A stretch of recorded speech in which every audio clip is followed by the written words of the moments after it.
தொலைக்காட்சியினுடைய விவாதம் நடக்கிறது. அதுல நாங்கள் பெரிதும் மதிக்கக்கூடிய திராவிட கழகத்தினுடைய மிகச்சிறந்த பேச்சாளர் மதிவதனி அவர்கள் பேசிக் கொண்டிருக்கிறார். அவர் பேசிட்டு இருக்கும் பொழுது அர்ஜுன் சம்பத் எந்திரிச்சு அடிக்க வர்றான்.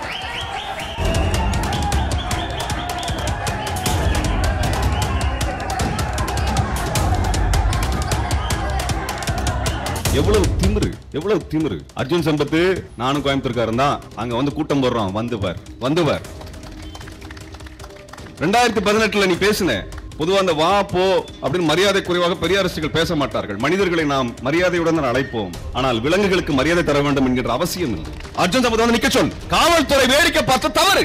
கலவரக்காரர்களை விரட்ட வேண்டியது காவல்துறையின் பொறுப்பு. அதற்குத்தான் உங்களுக்கு அதிகாரம் கொடுக்கப்பட்டிருக்கிறது. அதற்குத்தான் நாங்கள் மரியாதை தருகின்றோம். இந்த சட்டத்திட்டங்களை கட்டுப்பாடுகளை ஏற்றுக்கொள்ளாமல் எவனொருவன் மீறி வந்து நின்று கருத்துக்களை நான் தடுப்பேன், எங்கள் தோழர்களின் குரல் வழியை நசுக்குவேன் என்று சொல்லுகிறானோ அவனை விரட்டுவதற்கு நாங்கள் எந்த எல்லைக்கும் போக தயாராக இருக்கிறோம். என்ன பெரியாரிஸ்ட்னா கைகட்டி வேடிக்கை பார்த்துட்டு இருப்பான், மேடையில் மைக்கு பிடிச்சு பேசிட்டு இருப்பான்னு நினைக்கிறீங்களா? நான் திமுக அரசிற்கு எனக்கு பல்வேறு விமர்சனங்கள் இருந்தாலும் முக்கியமான விமர்சனமாக ஒன்றை வைக்க விரும்புகிறேன். இந்த முருகன் திருவிழால கொண்டு போய் பொறுக்கி பயில கொண்டு போய் மேல உட்கார வச்ச அந்த அமைச்சர் அவர்களை நான் வன்மையாக கண்டிக்கின்றேன். சேகர் பாபு அவர்களுக்கு எனக்கு வன்மையான கண்டனங்கள். நீங்க தானே கூட்டு கொண்டு போய் அந்த திருவிழால மேடையில் ஏறி பக்கத்துல உட்கார வச்சு அவரை ஒரு நபராக அங்கீகரிச்சீங்கல்ல, அதே நபர் சென்னைக்குள்ள அந்த கலவரம் செய்துட்டு இருக்கிறாரு. என்ன செய்ய போறீங்க? ஒரு பெண் தோழர், ஒரே நாள்ல 2 பெண் தோழர்கள் மீது திராவிட கழகத்தினுடைய 2 பிரச்சாரகர்கள் மீது தாக்குதல் நடத்தப்படக்கூடிய அளவுக்கு போகிறது என்றால் நாங்கள் திமுக அரசை பார்த்து கவலையை தெரிவிக்க விரும்புகிறோம். மக்களை, உழைக்கக்கூடிய மக்களை தீட்டுப்பட்டவன், அசுத்தமானவன் சொல்லி ஒருத்தன் இருக்கிறானே, அவனை நம்ம எப்படி ஏத்துக்கிறது? எப்படி ஏத்துக்கிறது? இது மரியாதை பிரச்சனையா இல்லையா? மரியாதை பிரச்சனைங்க. இந்த ஒரே ஒரு மேட்டர், என்ன மேட்டர்? பூணூல் மேட்டர் வச்சுட்டு இத்தனை விஷயத்தை கட்டுறானே, அதை போக்கினால்தான் நாம் எல்லாம் சமமாக வாழ முடியும். வெறும் ஒரு கயிறை மாட்டிக்கிட்டு எனக்கு நீ மரியாதை தரணும், என் பக்கத்துல வரக்கூடாது, என் தெருக்குள்ள நுழையக்கூடாது, என் கோயிலுக்குள்ள வரக்கூடாது, சாமியை பூஜை பண்ணக்கூடாது, நான் அப்படித்தான் வந்து ஒரு விபூதியை போட, இப்படித்தான் நீ வாங்கிட்டு போகணும்னு சொன்னா சுயமரியாதை இடிக்குமா இடிக்காதா? சுயமரியாதை இருக்கிறவனுக்கு இடிக்கும். எனக்கு சுயமரியாதை இல்லப்பா, அவன் சொல்ற மாதிரியே வந்துட்டு நாமெல்லாம் அப்படி போட்டா இப்படித்தான் வாங்கணும் அப்படின்னு யாரெல்லாம் நினைக்கிறானோ அவன் அண்ணாமலையா இருப்பான், வேற ஒண்ணும் கிடையாது. அர்ஜுன் சம்பத்தா இருப்பான். அடிமையா இருக்கிறவன் அந்த பக்கம் போ, உரிமையா இருக்கக்கூடியவன் இந்த பக்கம் வா. ஜாதியை ஒழித்தவன் நான் என்கின்ற அந்த ஆணவம் இருக்கிறது இல்ல, அது என்ன ஆணவம்னா தேவை, ஆணவம் தேவை. ஏன்னால் சாதி இருக்கிறது என்று சொல்லக்கூடியவன் இடத்துல சாதியை ஒழித்தவன் என்று பேசுகின்ற அந்த ஆணவம் கருஞ்சட்டை படைக்கும் தந்தை பெரியாரினுடைய சீடருக்கும் தான் வரும். ஒழிச்சிங்க. ஐயா மருதையன் அவர்கள் சொன்னாங்க, இந்த இடத்துல தான் ஐயா கொளுத்தணும் அப்படின்னு சொல்லிட்டு அந்த கையை இருக்க பிடிக்கிறார். அதுல இன்னும் அந்த உறுதி தெரிகிறது. அர்ஜுன் சம்பத் போன்றவர்களுக்கு சொல்லிக் கொள்கிறோம், அவர் கையில் வைத்திருக்க தடி இன்றும் இருக்கிறது. தேவைப்பட்டால் எந்த இடத்தில் அந்த தடியை பயன்படுத்துவோமோ அந்த இடத்தில் பயன்படுத்திய தீர்வு. பெரியார் கொடுத்த தடியெல்லாம் நாங்கள் வீட்டில் வச்சுட்டு வரல, ஒவ்வொரு பெரியாரிஸ்ட் கையிலும் இருக்கிறது. நேற்றைக்கு தொலைக்காட்சியினுடைய விவாதம் நடக்கிறது. ஒவ்வொருவரும் அவர் கருத்துக்களை பேசக்கூடிய வகையில் பல்வேறு பிரதிநிதிகள் வந்திருக்கிறாங்க. அதுல நாங்கள் பெரிதும் மதிக்கக்கூடிய திராவிட கழகத்தினுடைய மிகச்சிறந்த பேச்சாளர் மதிவதனி அவர்கள் பேசிக் கொண்டிருக்கிறார். அவர் பேசிட்டு இருக்கும் பொழுது அர்ஜுன் சம்பத் எந்திரிச்சு அடிக்க வர்றான். எவ்வளவு திமிரு, எவ்வளவு திமிரு. இதையெல்லாம் ஏன் செய்யறான் அப்படின்னா, நாம ஒரு கருத்தை, ஒரு தெளிவை, மக்களுக்கான சித்தாந்தத்தை சொன்னோம்னா அச்சப்படுகிறார்கள். மக்களுக்கு அறிவு வந்துவிடக் கூடாது என்று கவலைப்படுகின்றான், கோபப்படுகின்றான். மக்களிடத்தில் தெளிவை கொடுத்து விட்டால் அவர்கள் தங்களது அடிமை சங்கிலியிலிருந்து வெளிவந்து விடுவார்கள் என்கின்ற அச்சம் இந்துத்துவ கூட்டத்துக்கு இருக்குது. அதனால எந்திரிச்சு அடிக்க வர்றான். அர்ஜுன் சம்பத் நானும் கோயம்புத்தூர்காரன் தான், அங்க வந்து கூட்டம் போடுறோம், வந்து பார். 2018 நீ பேசுன பொதுவா அந்த வா போ அப்படின்னு மரியாதை குறைவாக பெரியாரிஸ்டுகள் பேச மாட்டார்கள். மனிதர்களை நாம் மரியாதையுடன் அழைப்போம், ஆனால் விலங்குகளுக்கு மரியாதை தர வேண்டும் என்கின்ற அவசியம் இல்லை. 2018 மதுரையில வந்து பேசினா திருமுருகன் நாக்க அறுத்துருவேன் அப்படின்னு அர்ஜுன் சம்பத் பேசினாப்ல. கூட்டத்தை போட்டு 1000 பேரோட நின்று பேசணும், ஆளை காணோம். 1000 பேர்த்த பார்த்து பயந்து ஓடுனியா இல்லன்னு தெரியாது. நாங்க 10 பேர் இருந்தாலும் திருப்பி அடிப்போம், திருப்பி அடிப்போம். கருத்து பேசினா அந்த கருத்துக்கு மறுத்து பேசு. மறுத்து பேசுவதற்குரிய விவரம் இருந்தால் தெளிவாய் பேசு. அந்த தெளிவாய் பேசுவதற்கான விவரம் இருந்தால் துணிவாய் பேசு. நீ துணிவாய் பேசுறதுக்கு வக்கு இல்ல, தெளிவாய் பேசுறதுக்கு வக்கு இல்ல, மிரட்டி பேச வேண்டும் என்று நினைத்தால் அந்த மிரட்டலுக்கு எப்படி பதில் கொடுக்கணுமோ அப்படி பதில் கொடுப்போம். திருநெல்வேலியிலே, தென்காசி பகுதியிலே, சுரண்டை என்கின்ற பகுதியிலே திராவிட கழகத்தினுடைய பொதுக்கூட்டம் நடந்து கொண்டிருக்கிறது. ஒரு பெண் தோழர் பேசிக் கொண்டிருக்கிறார் மிக விளக்கமாக. நமக்கெல்லாம் எது அடிமை சங்கிலியாக வந்தது அப்படிங்கறதை மிக எளிமையாக ஒரு இளம் தோழனாக, அவங்களுக்கு அந்த பெண்ணுக்கு 20-25 வயதுக்குள்ளதான் இருக்கும், பேசிக்கிட்டு இருக்கும் பொழுது மேடையில ஏறி அந்த ஒளிவாங்கியை அணைக்கிறார்கள். யாரு? சங்கி கூட்டம். காவல்துறை வேடிக்கை பார்க்கிறது. காவல்துறை இந்த பொதுக்கூட்டத்தை நிறுத்துங்கள் என்று பேசுபவர்களிடத்தில் பேரம் பேசிக் கொண்டிருக்கிறது. அந்த சங்கி கூட்டம் மேடையில ஏறி, நான் என்ன சொல்றேன்னா, உனக்கு ஒரு கருத்து இருக்குது, மாற்று கருத்து இருக்குதுன்னா நீங்க மேடை போட்டு பேசு. நாங்க மேடை போட்டு தானே கருத்தை பேசுறோம். இவங்களுக்கு பேசுறதுக்கு விஷயமே இருக்காது, சொல்றதுக்கு ஒரு விஷயமும் கிடையாது. ரகலை பண்றதும் ரவுடித்தனம் பண்றதும் கலவரம் பண்ணுவது மட்டும்தான் அவனோட வேலை. அவன் சுரண்டையில பேசிக் கொண்டிருந்த அந்த பெண் தோழர் அவரது கருத்தை முடக்குகின்ற விதமாக, அவர் பேச்சை முடக்கு விதமா மேல ஏறி மைக் ஆஃப் பண்றான். எவ்வளவு திமிருங்க! காவல்துறை 2 போடு போட்டு இழுத்துட்டு போயிருக்கணும்.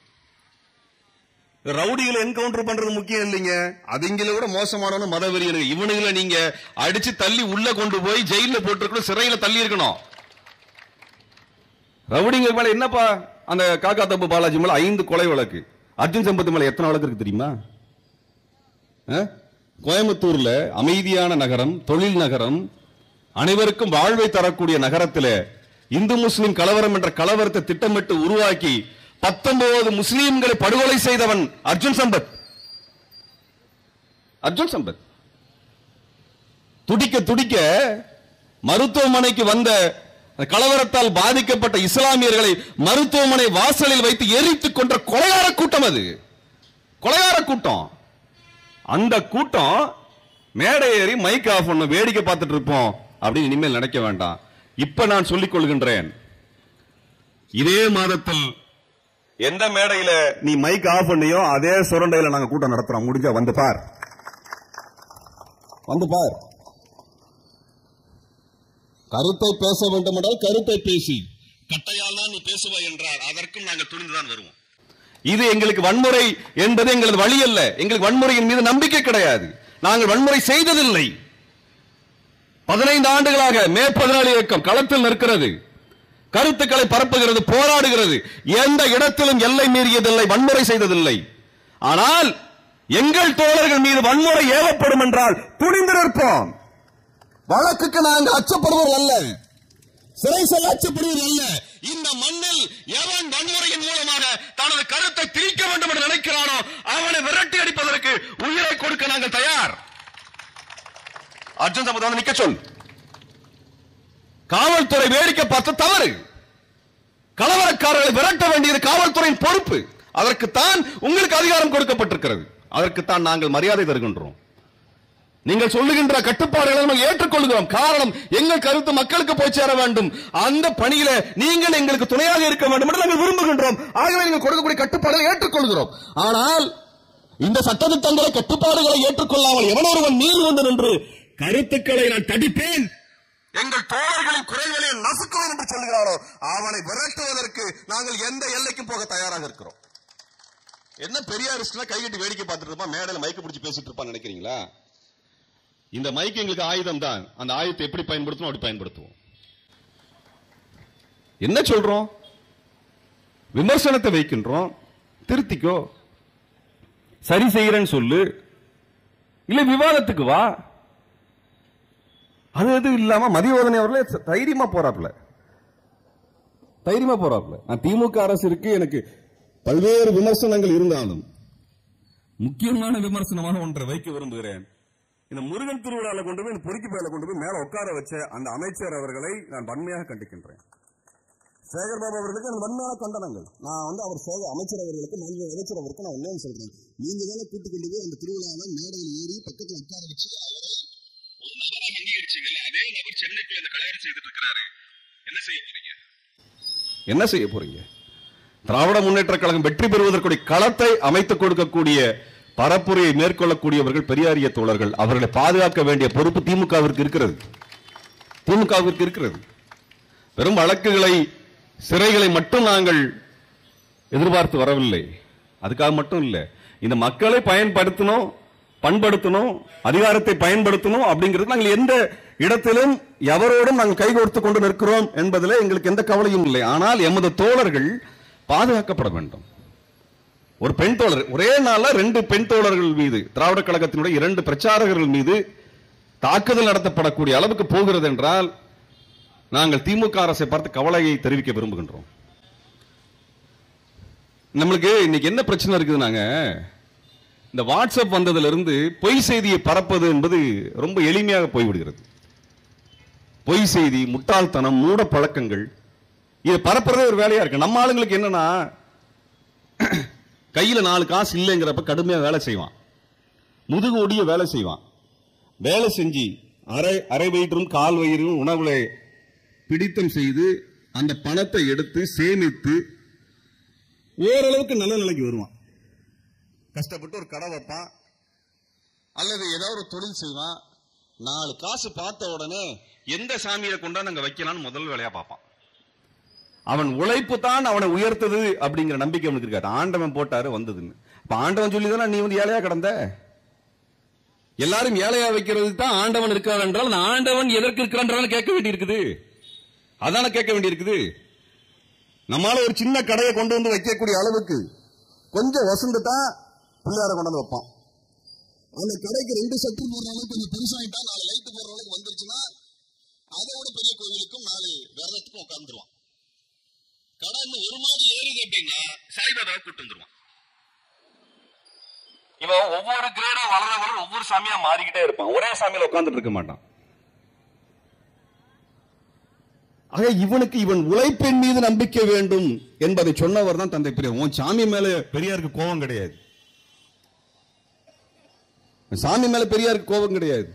நீ சாமியை நம்பிக்கிட்டு உன்னை முட்டாளாக மாற்றிக்கொண்டிருக்கிறியே, அதைத்தான் பெரியார் கேள்வி கேட்டார். நாங்க ஒரு கேள்வி என்ன கேட்க விரும்புறோம்னா எல்லா இடத்துலயும் கேட்போம்.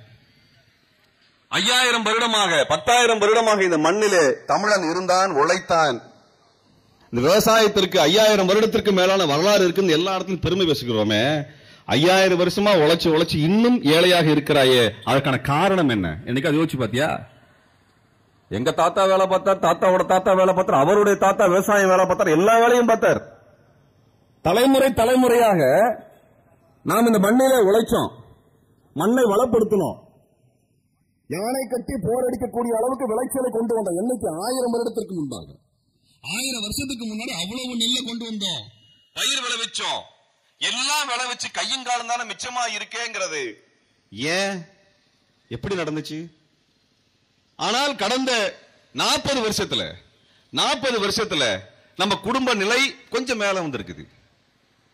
நடந்து போயிட்டு இருந்தா சைக்கிள் வாங்க முடியுது, சைக்கிள் வாங்கிட்டு இருந்தா டிவி ஸ்வீட்டி வாங்க முடியுது, வாங்கினவன் அடுத்த கட்டத்துக்கு போறான், பைக் போறான், கார் போறான், சின்ன வீடு எடுத்து வாடகையில் இருக்க முடிகிறது, அதுல இருந்து சற்று தள்ளி ஒரு வீடு கட்ட முடிகிறது, கல்லூரிக்கு போக முடிகிறது, உயர்கல்விக்கு வயலூருக்கு படிக்க போக முடியுது, எல்லாம் நடக்குது.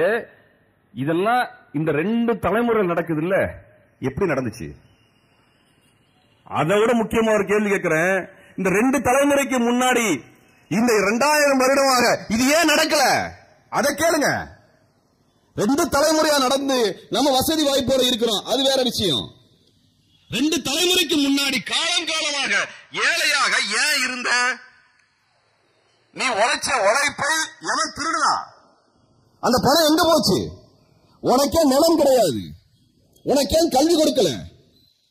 அந்த கேள்வியை கேளுங்க. நான் படிச்சுட்டேன், பெரிய ஆளா வந்துட்டேன், அமெரிக்கா போறேன், ஆப்பிரிக்கா போறேன், எல்லா கதையும் சரி. உன் தாத்தா வந்து இதே ஆப்பிரிக்காவிற்கும், இதே மலேசியாவிற்கும், இதே பர்மாவிற்கும், இதே சிங்கப்பூருக்கும் அடிமையாக கொண்டு செல்லப்பட்டாரு. ஏன் காந்தியடிகள் லண்டன்ல போய் படிக்க போனாரு, இது போல பலர் லண்டன்ல போய் படிக்க போனாங்க. உன் தாத்தாவும் ஏன் தாத்தாவும் எப்படி படிக்க போல?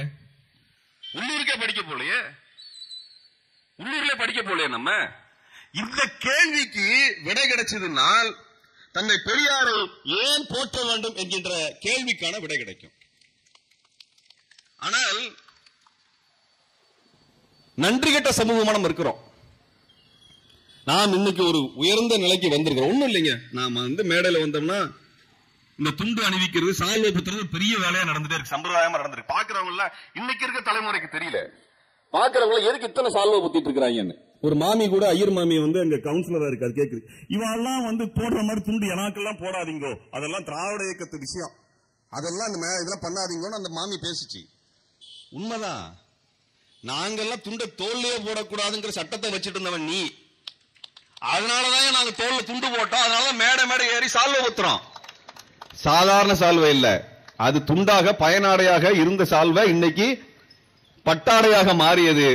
ஐயா சீசர் அவர்கள் அது வைர அடையாளம் மாத்தி வச்சிட்டாரு. எதுக்கு சால்வை பத்துறோம்? எல்லா இடத்துலயும் போடுறத சால்வை பத்துறோம்.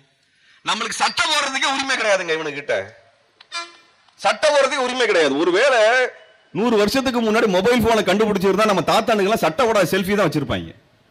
எல்லா போட்டோ எடுத்து பார்த்தா செல்ஃபி எடுத்த போட்டோவும் சட்ட போடாத போட்டோவா இருக்கும்.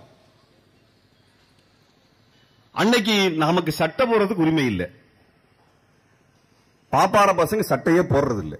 இன்னைக்கு அவங்க சட்டை போடாம இருக்கிறதுக்கும் நம்ம சட்டை போடாம இருக்கிறதுக்குமான வித்தியாசம் வேற இருக்கு. நம்ம சட்டை போடுறதுக்கு உரிமை கிடையாது, அவன் சட்டை போடாம இருந்தாதான் அவன் பூணூல் போட்டது ஊருக்கே தெரியும். நம்ம சட்டை போடாம இருந்தா பூணூல் போட்டது தெரியுமா? தெரியாது. அவன் ஏன் போடலன்னா, இன்னைக்கு நம்ம வீட்டுல இந்த பூசாரி வேலை பார்க்கறதுக்கு ஆளை கூப்பிடும், ஆசாரி வேலை வர்றதுக்கு ஆள் இருக்குது, பூசாரி வேலைக்கு இவங்க தான் வருவானுங்க. இந்த பூசாரிகளா வரக்கூடியவன் இன்னும் ஏன் சட்டை போட மாட்டேங்கிறான்? நான் கேட்கிறேன், கல்யாணத்துக்கு ஐயரை கூப்பிடுறீங்கல்ல, அந்த ஐயர் ஏன் பேண்ட் சட்டையில வர மாட்டேங்கிறாரு? அவருக்கு என்ன பிரச்சனை? பேண்ட் சட்டை போட்டு நம்ம எல்லாம் உட்காந்து வேஷ்டி சட்டை போட்டு வா. மாப்பிள்ளை இப்ப கோட்டு சட்டையை போடுற அளவுக்கு வந்துட்டாரு. உனக்கு என்ன பிரச்சனை? நீ இன்னைக்கு ஏன் கோலம் கட்டின மாதிரி ஒரு துண்டை கட்டிட்டு அல்லது வேட்டையை கட்டிட்டு ஏன் வர, சட்டை போடாம ஏன் வர்ற? காரணம் என்னன்னா, போட்டிருக்க பூணூல் அப்படிங்கிறது ஆக்ஸ்போர்ட் டிகிரியோட உயரமானது என்று நினைத்துக் கொண்டிருக்கிறான். ஆக்ஸ்போர்ட்ல படிச்சா பெரிய ஆள் நினைப்பான், பெரிய அறிவாளி நினைப்பான். அதை விட மிகப்பெரிய ஒரு தகுதி நான் இந்த பூணூலில் இருக்கிறது என்று காட்டுகிறேன். நம்ம அவர்கள் பூணூல் போடுவது தவறுன்னு சொல்லல, போட்டுக்கோ, பொட்டு வைக்கிற மாதிரி, பட்டை போடுற மாதிரி அல்லது கழுத்துல கொட்டை போடுற மாதிரி நீ பூணூல் போட்டுக்கோ என்றால் பிரச்சனை இல்ல. நம்ம இஸ்லாமியர்கள் தொப்பி வச்சிருக்காங்களே, அது மாதிரி தானே அவனும் பூணூல் போடுறான், என்ன பிரச்சனை கேட்கிறான். அப்படி இருந்தா எனக்கு ஒன்றும் பிரச்சனை இல்லப்பா. அவரு தொப்பி வச்சிருந்தனால எனக்கு ஒரு சிக்கலும் இல்லை, இவன் பூணூல் போடுறதுனால பிரச்சனை இல்லை.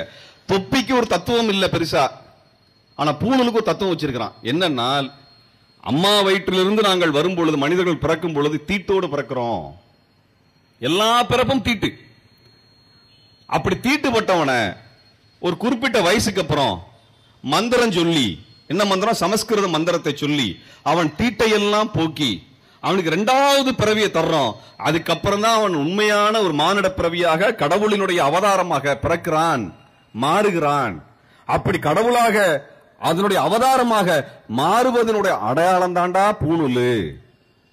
சரிப்பா, நல்ல விஷயமா தான் நீ சொல்றிய, ஒரு வேலை வச்சுக்கோ, கடவுள் நம்புறவங்க சொல்ற மாதிரி வச்சுக்கிறேன். அதையெல்லாம் ஏன் எங்களுக்கு மாட்ட மாட்டேங்கிற அப்படின்னா, அப்பதான் சொல்றான், உனக்கு போட முடியாது, நீ வாழ்நாள் முழுக்க தீட்டுப்பட்டவனா தான் இருக்கணும், பூணூல் போடுறதுக்கு உனக்கு தகுதி கிடையாது, எனக்கு மட்டும்தான் தகுதி இருக்குது, நான் மட்டும்தான் பூணூல் போடணும்னு மந்திரம் சொல்லுது, சாஸ்திரம் சொல்லுது, வேதம் சொல்லுது.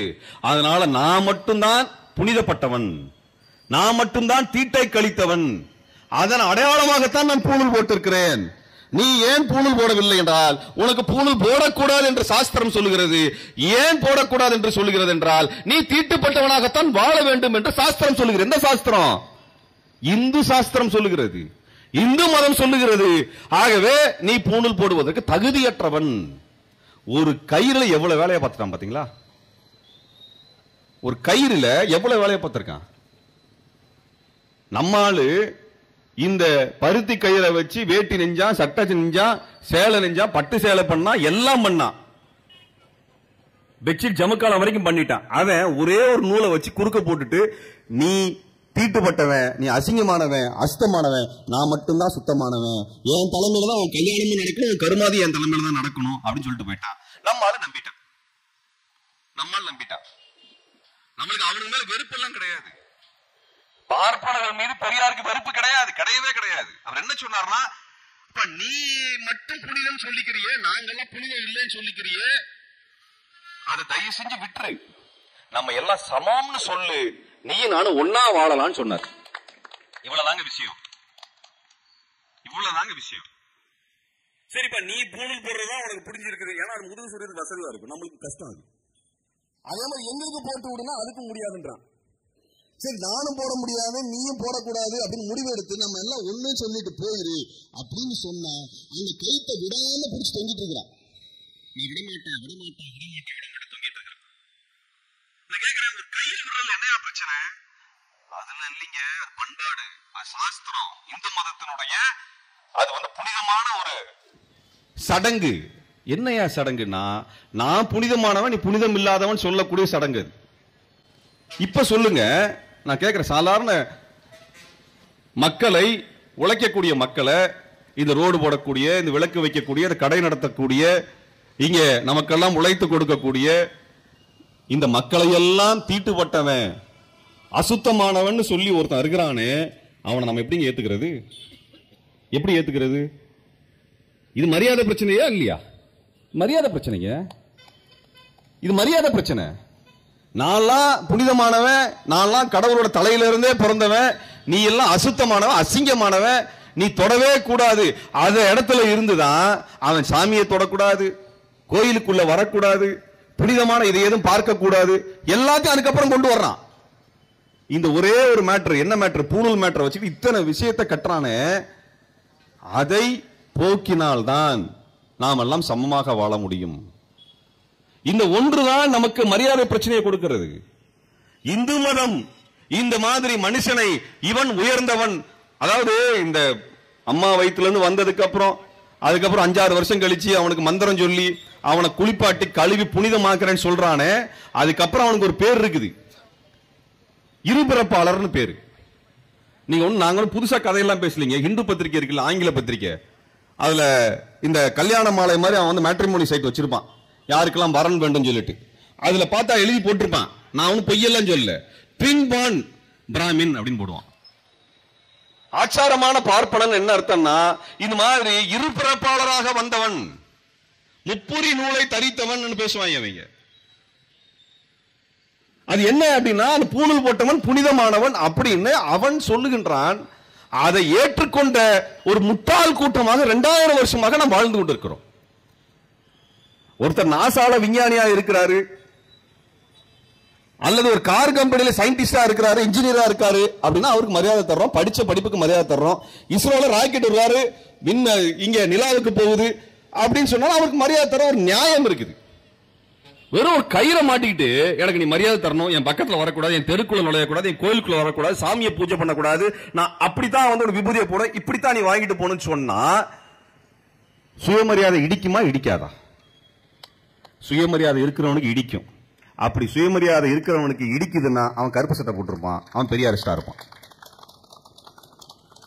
எனக்கு சுயமரியாதை இல்லப்பா, அவன் சொல்ற மாதிரியே நாமெல்லாம் அப்படிப்பட்டா இப்படித்தான் வாங்கணும் அப்படின்னு யாரெல்லாம் நினைக்கிறானோ அவன் அண்ணாமலையா இருப்பான், வேற ஒண்ணும் கிடையாது. அர்ஜுன் சம்பத்தா இருப்பான். அடிமையா இருக்கிறவன் அந்த பக்கம் போ, உரிமையா இருக்கக்கூடியவன் இந்த பக்கம் வா.